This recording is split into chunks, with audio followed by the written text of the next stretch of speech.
Mga kapuso, itinaas na ng Pag-asa ang La Nina Alert sa bansa habang isang LTE naman ang minomonitor sa loob ng PAR. Tutukan sa report. Ngayong nararanasan na ang pag-ulan, nakahanda ang ilang residente sa Barangay Bunuan, Binloc, Dagupan City sa posibleng epekto ng pag-uulan sa kanilang lugar. Hindi na raw bago ang baha sa kanilang lugar, kaya itinataas na rin nila ang kanilang mga gamit. Lahat ng gamit namin sa taas, puro ipatong sa mga lamesa, sa mga papag, para sa ganun ay hindi mabasa.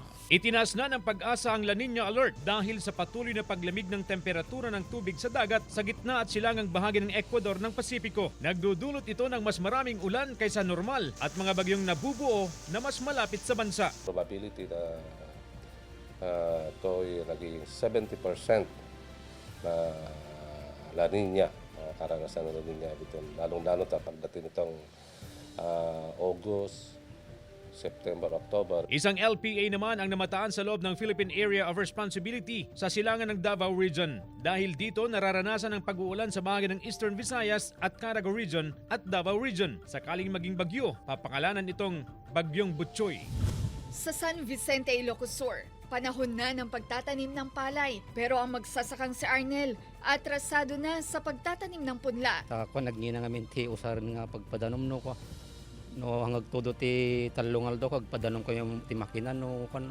Ayon sa Provincial Agriculture Office ng Ilocos Sur, tinatayang 8,000 hectares pa lang sa halos 46,000 hectares ang natatamnan ng palay sa lalawigan.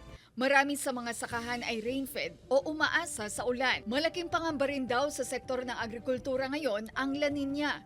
70% daw ang tsansang mabuo ito sa mga buwan ng Agosto hanggang Oktubre na inaasahang first cropping ng palay. Ang problema dito, kung nandun na tayo sa milking stage or sa nagbubutil na yung palay natin, kung tamaan yun ng mga malalakas na bagyo, doon tayo babagsak ang ani natin.